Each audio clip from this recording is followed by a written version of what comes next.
নমস্কার। 2024 সালে ক্লাস 9-এ যে সমস্ত স্টুডেন্টরা এখন পড়াশোনা করছে তাদের কিন্তু সবুজ সাথী সাইকেল পাওয়ার জন্য স্টুডেন্ট ভেরিফিকেশন করতে হচ্ছে। সবার প্রথমে ইনস্টিটিউশনগুলোকে তাদের অফিসিয়াল ওয়েবসাইটে এসে তাদের নিজস্ব ইউজার আইডি এবং পাসওয়ার্ড দিয়ে লগ ইন করতে হবে। আর ক্যাপচার দিয়ে আপনি লগ ইন করবেন। অফিসিয়াল ওয়েবসাইটই আশা করি সবাই জানেন, আমি ডিসক্রিপশন বক্সে দিয়ে দেবো।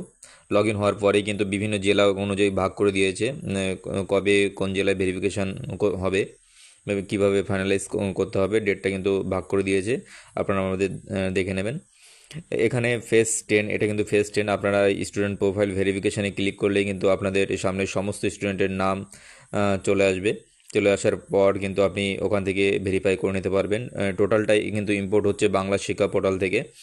আপনি কোনো স্টুডেন্টের নাম যদি না থেকে থাকে তাহলে কিন্তু আপনি এখানে নিউ এন্ট্রি করতে পারবেন। যেহেতু ফাইনালাইজ করা হয়ে গেছে এটা, সেহেতু এখানে কিন্তু নিউ এন্ট্রি দেখাচ্ছে না, কিন্তু আপনি এখানে কিন্তু নিউ এন্ট্রির অপশান পাবেন। যদি কোনো স্টুডেন্ট বাদ পড়ে যায় ইম্পোর্ট হতে, তাহলে কিন্তু আপনি নিউ এন্ট্রি করতে পারবেন। দেখতে পাচ্ছেন এখানে কিন্তু সমস্ত স্টুডেন্টের লিস্ট চলে আসবে। আপনার বাংলা শিক্ষা 9 ক্লাসে যা যা ছিল, যে সমস্ত স্টুডেন্ট ছিল সমস্তটাই কিন্তু এখানে চলে আসবে। এখানে কিন্তু দুটো অপশান পাবেন, একটা ভেরিফাই এবং একটা রিজেক্ট। আপনি ভেরিফাইতে ক্লিক করে কোন বোর্ড এবং সাইকেল পেয়েছে কি না নো করে কিন্তু আপনাকে সাবমিট করতে হবে বা আপডেট করতে হবে। এবার আপনি কিন্তু এই কাজটা প্রত্যেকটা স্টুডেন্টের প্রোফাইলে গিয়ে কিন্তু আপনাকে ভেরিফাই করতে হবে। আপনি একবারে সমস্ত স্টুডেন্টকে কিন্তু ভেরিফাই করতে পারবেন না। আপনি চাইলে কোনো স্টুডেন্টকেও কিন্তু রিজেক্ট করে দিতে পারেন, বা আপনি চাইলে এখানে কিন্তু নিউ এন্ট্রি হিসাবে আপনি করে দিতে পারেন। সমস্ত রাইট আপনি ঠিকঠাকভাবে করে নেওয়ার পর আপনি কিন্তু এখানে ফাইনালাইজের অপশান পেয়ে যাবেন। ফাইনালাইজ এখানে ক্লিক করার পর আপনার সামনে নতুন একটা উইন্ডো ওপেন হবে।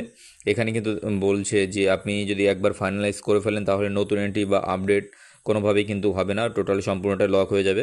তো এখানে আপনি সমস্তটা যদি ঠিকঠাক করে থাকেন, এখানে আপনি ক্যাপচাটা দেবেন। ক্যাপচাটা দেওয়ার পর কিন্তু আপনি ইয়েসে ক্লিক করবেন।